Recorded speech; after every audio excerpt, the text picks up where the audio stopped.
Bonsoir, merci beaucoup. Je suis donc Claudine Collin, je représente toutes les associations au collège Firando et oui.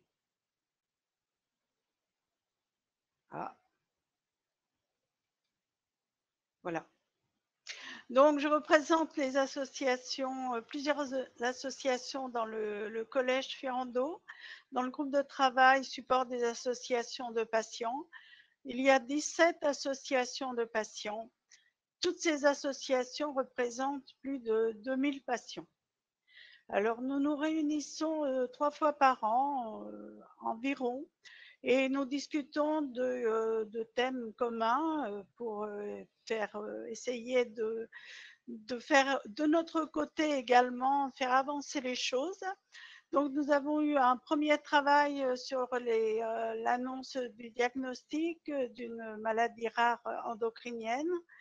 Et le fait que l'on soit toutes ces associations réunies, nous avons obtenu plus de 600 réponses qui a permis de faire quand même un travail, c'est un travail assez important dont la synthèse a d'ailleurs été présentée lors de la journée annuelle 2017 de Firando.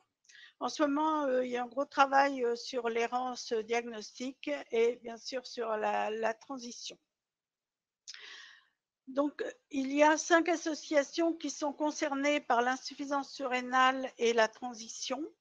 Donc, pour nous, association surrénale, je représente également l'association surrénale. Nous occupons de toutes les maladies des surrénales. L'association Grandir, c'est pour toutes les maladies rares de la croissance.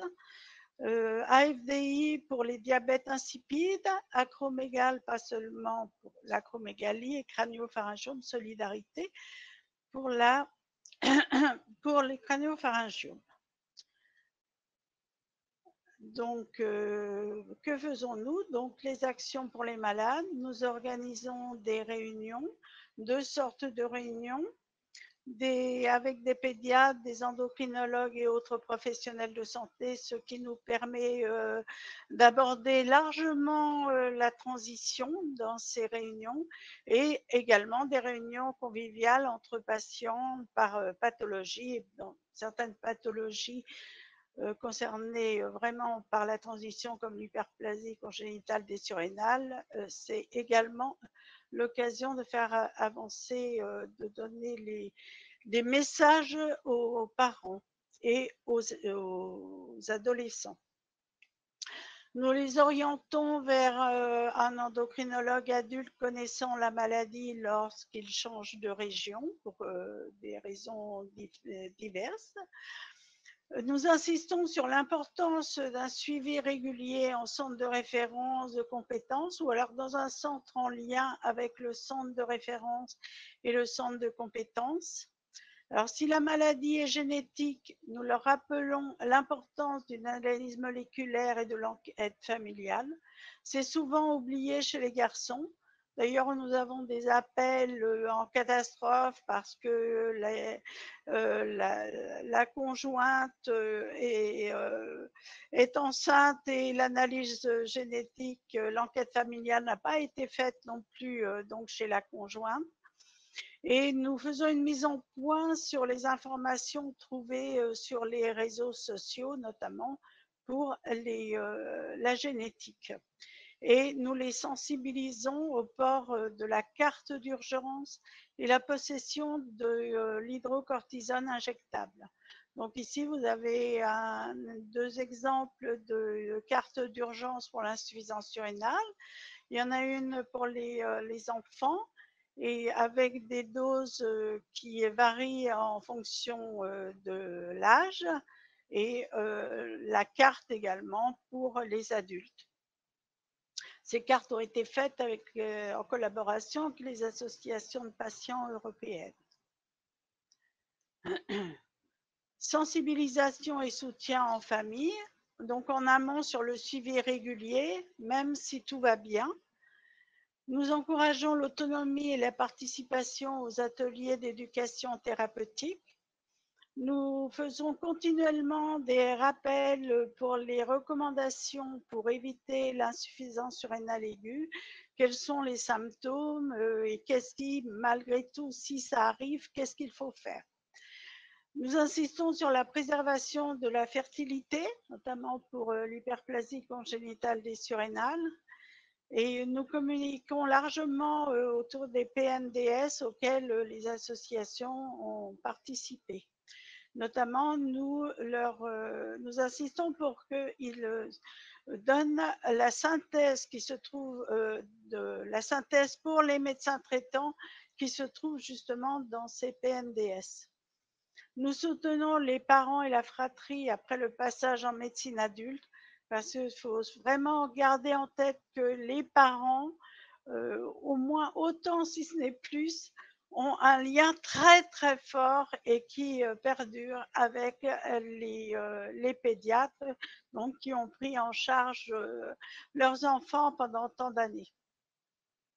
Et nous informons en amont sur les métiers ou des activités incompatibles avec la maladie.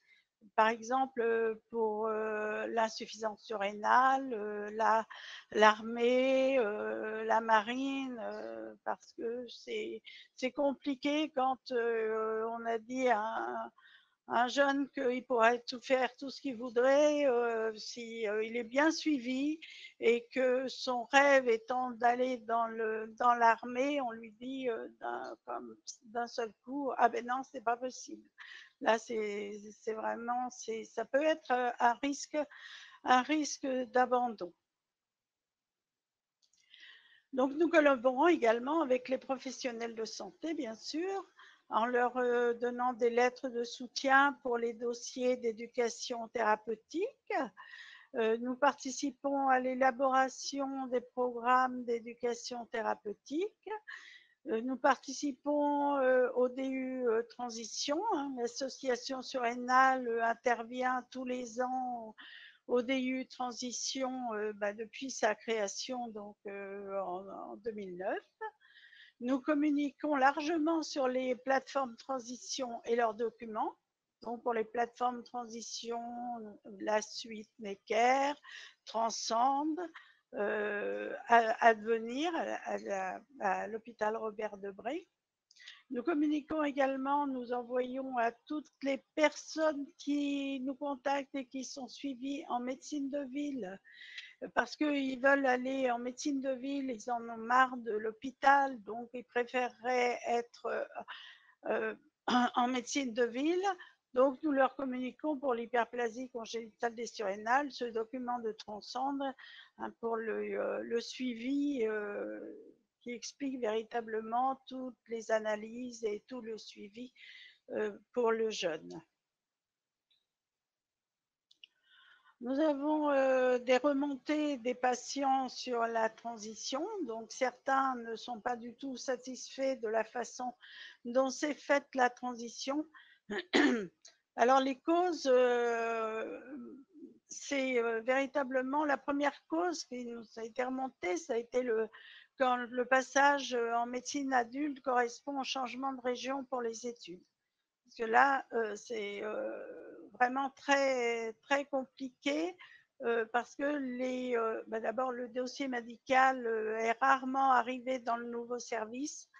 Et bon, pour la prise de rendez-vous, difficulté pour les prises de rendez-vous.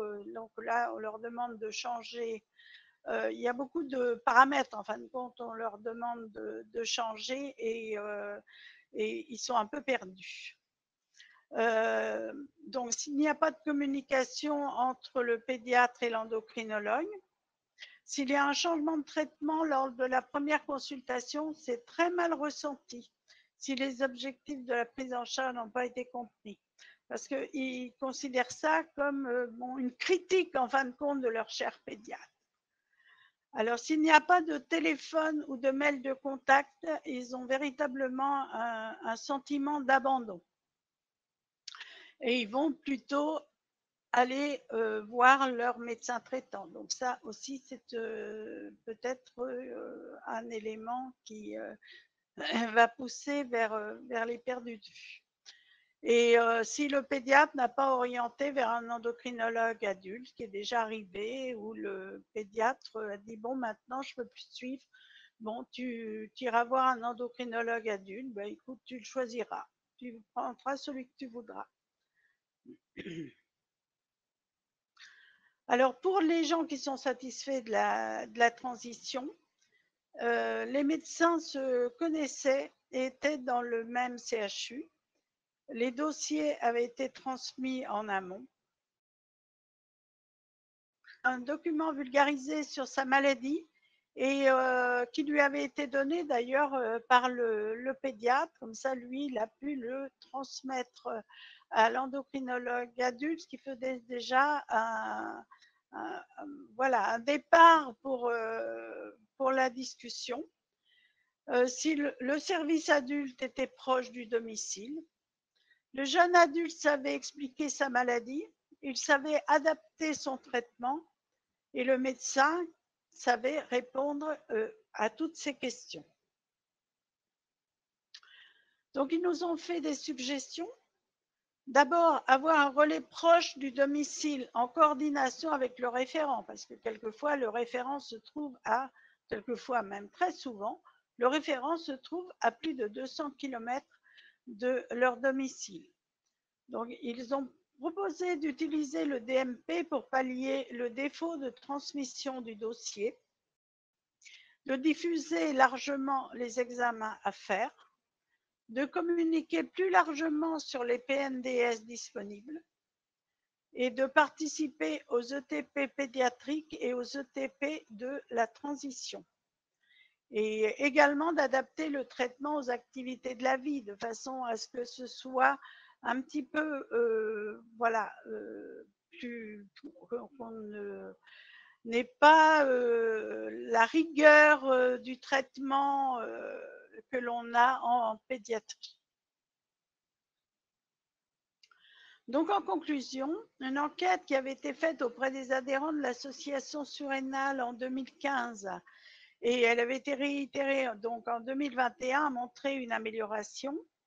Les associations permettent de recueillir des témoignages plus libres et peuvent ainsi remonter les points à améliorer.